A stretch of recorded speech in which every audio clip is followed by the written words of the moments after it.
வணக்கம், welcome back to Vijay Mixed Creations. நான் உங்கள் நண்பன் விஜய் பிரபாகர். இப்போ இருக்கக்கூடிய காலகட்டத்தில் வந்து பார்த்தீங்கன்னா, ஆண்களுக்கு ஈக்குவலாக பெண்களும் வந்து ஸ்கூட்டி ஆகட்டும், பைக் ஆகட்டும், புல்லட் வரைக்கும் எல்லாமே ஓட்டுறாங்க, கார் எல்லாமே டிரைவ் பண்ணிட்டு தான் இருக்காங்க. அதில் வந்து அந்த வகையில் நம்ம வந்து மெஜாரிட்டி என்னன்னு சொல்லி பார்த்தோம்னா ஸ்கூட்டி தான் ஓட்டிகிட்டு இருக்காங்க. அந்த மாதிரி ஸ்கூட்டி ஓட்டுற டிப்ஸ் வந்து நிறைய நம்மளுடைய சேனலில் வந்து வீடியோஸ் வந்து போட்டுட்ருக்கோம்.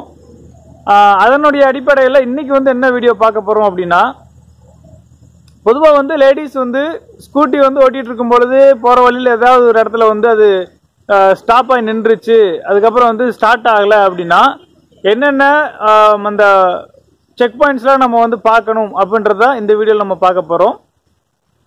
ரொம்ப சிம்பிளாகவும் நம்ம பொதுவாக என்னென்னலாம் தெரிஞ்சிருக்கணும், அதாவது ஆண்களாகட்டும் பெண்களாகட்டும், ஜென்ரலாக வண்டி வந்து இப்போ ஸ்டாப் ஆகி நின்றுச்சு, அதுக்கப்புறம் ஆன் ஆகலை அப்படின்னா என்னென்ன நம்ம செக் பண்ணணும் அப்படின்ற செக் பாயிண்ட்ஸ் வந்து நம்ம ரொம்ப சிம்பிளாக பார்க்க போகிறோம். சரிங்களா? சரி, வாங்க வீடியோக்குள்ளே போகலாம்.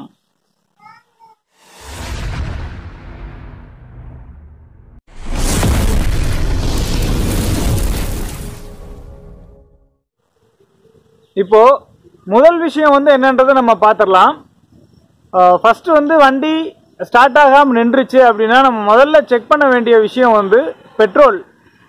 வண்டியில் வந்து பெட்ரோல் இருக்கா இல்லையா அப்படிங்கிறத நம்ம முதல்ல பார்க்க வேண்டிய ஒரு விஷயமா இருக்கும். ஒவ்வொரு வண்டியில் பார்த்தீங்கன்னா பெட்ரோல் டேங்கினுடைய பொசிஷன் வந்து ஒவ்வொரு இடத்துல இருக்கும்.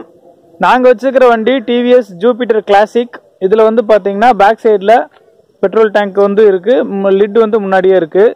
பழைய வண்டிகள்லாம் பார்த்தீங்க அப்படின்னா இங்கே இருக்கக்கூடிய சாவியை நம்ம போட்டு சீட்டை ஓப்பன் பண்ணி அங்கே வந்து நம்ம அந்த பெட்ரோல் டேங்க் கொடுத்துருப்பாங்க, மூடியை திறந்து ஃபியூவல் ஃபில் பண்ணுற மாதிரி இருக்கும்.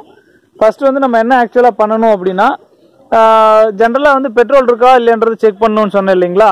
இதில் வந்து பெட்ரோல் லிட்டை வந்து ஃபஸ்ட்டு ஓப்பன் பண்ணிக்கணும். பொதுவாக நீங்கள் ஆட்டி பார்த்தீங்கனாலே தெரியும், அந்த மாதிரி ஆட்டி பார்த்தீங்கனாலே உங்களுக்கு அதில் வந்து பெட்ரோல் இருந்துச்சு அப்படின்னா வெளியே வந்து அதை அந்த ஷேக் ஆகுறது ஆடுறதெல்லாம் உங்களுக்கு நல்லா தெரியும். அப்படின்னா பெட்ரோல் வந்து இருக்குது அப்படின்னு நம்ம தெரிஞ்சுக்கலாம்.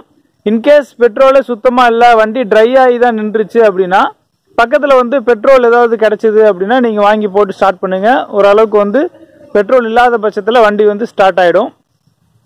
அடுத்தது, சரி பெட்ரோல் இருக்குது ஆனாலும் ஸ்டார்ட் ஆகலை அப்படின்னா என்ன பண்ணணும் அப்படின்னா, நீங்கள் வண்டி வந்து சென்டர் ஸ்டாண்ட் போட்டுட்டு கிக்கர் அடித்து ஸ்டார்ட் பண்ணி பார்க்கணும். காமனாக எல்லாரும் வண்டியில் பெட்ரோல் இருக்கும் பொழுது நம்ம அதிகபட்சம் ஸ்டார்ட் பண்ணுறதுக்கு யூஸ் பண்ணக்கூடியது வந்து இந்த செல்ஃப் ஸ்டார்ட் தான்.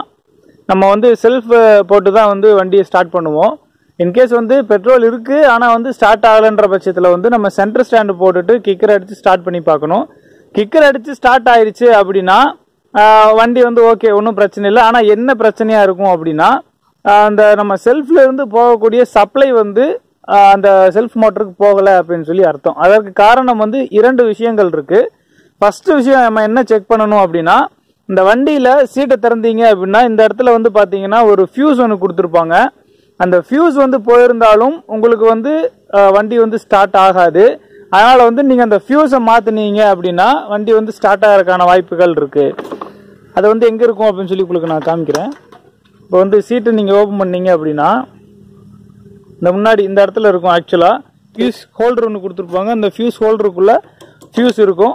அந்த ஃபியூஸை வந்து நம்ம சேஞ்ச் பண்ணிட்டோம் அப்படின்னா அந்த ஸ்டார்டிங் ட்ரபிளை வந்து ரெக்டிஃபை பண்ணிடலாம்.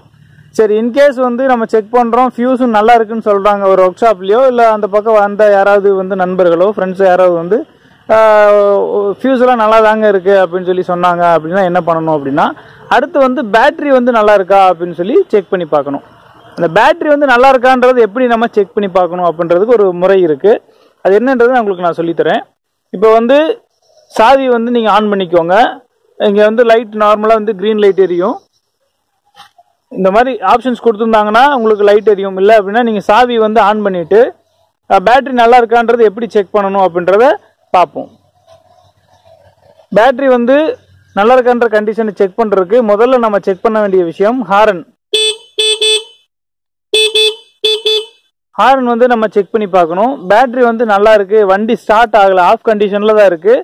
ஆனால் வந்து சாவியை மட்டும் நம்ம போட்டுட்டு இந்த ஹாரன் வந்து நம்ம ப்ரெஸ் பண்ணி பார்க்குறோம், ஹாரன் அடிக்குதா அப்படின்னு சொல்லிட்டு. இப்போ அடிக்குது. ஸோ வந்து பேட்ரி ஓகே. ஆனால் வந்து ஒரு சில கண்டிஷனில் வந்து பார்த்தீங்கன்னா பேட்டரி வந்து நல்லா இல்லாமல் கூட இருக்கும், இல்லை ஆஃப் கண்டிஷனில் இருக்கும். அதை எப்படி நம்ம செக் பண்ணணும் அப்படின்னா, இப்போ வந்து இண்டிகேட்டர்ஸ் பார்க்கணும். ஒன்று ஃபஸ்ட்டு செக் பாயிண்ட்ஸ் வந்து ஹார்ன் அடித்து செக் பண்ணணும். அடுத்து வந்து இண்டிகேட்டர்ஸ் வந்து போட்டு பார்க்கணும். இண்டிகேட்டர் எரியுதா அப்படின்னா எரியுது, ஓகே. அப்போ வந்து இதுவும் வந்து சப்ளை வருது அப்படின்னு சொல்லி அர்த்தம்.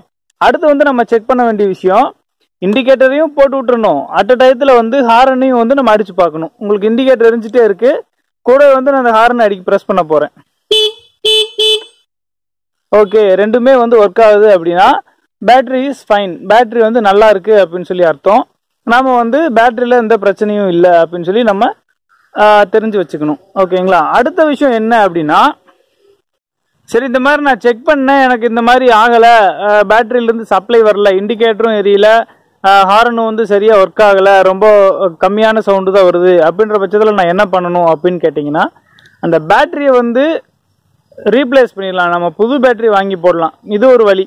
இல்லை நான் வந்து உடனே அவ்வளோ அமௌண்ட் வந்து நம்ம இன்வெஸ்ட் பண்ண முடியாது அப்படின்ற பட்சத்தில் நீங்கள் என்ன பண்ணலாம் அப்படின்னா, இந்த பேட்டரியை வந்து நீங்கள் அந்த ஒர்க் ஷாப்பில் கொடுத்தீங்க அப்படின்னா அந்த பேட்டரியை கழட்டி அவங்க வந்து சார்ஜ் போட்டு செக் பண்ணி பார்ப்பாங்க.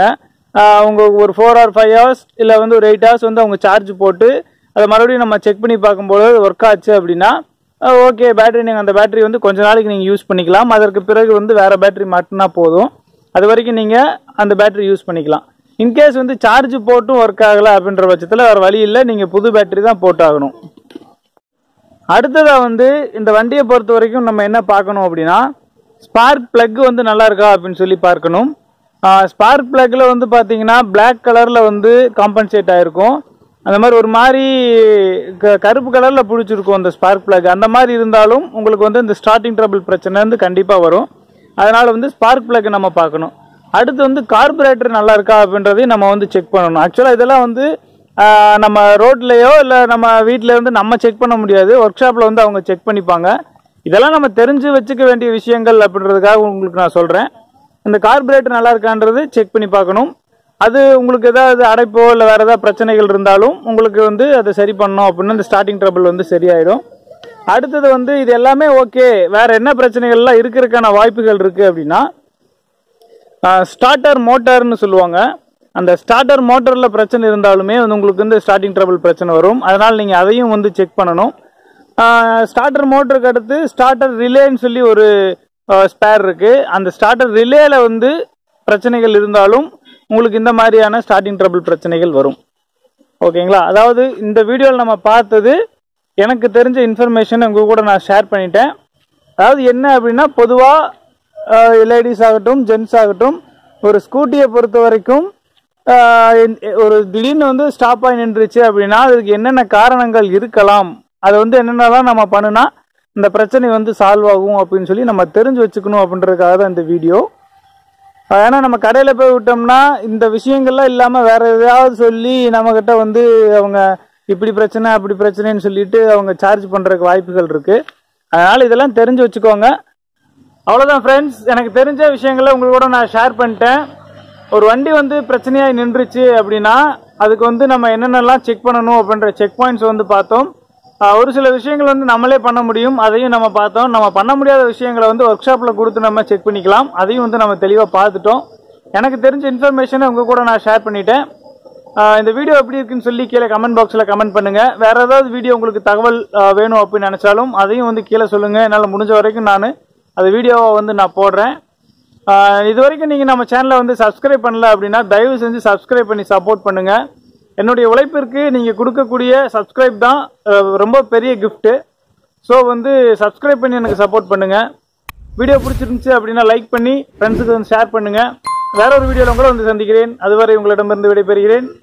நீங்கள் பார்த்து கொண்டிருப்பது விஜய் மிக்ஸ்டு கிரியேஷன்ஸ். நான் உங்கள் நண்பன் விஜய் பிரபாகர். டாடா பாபாய்.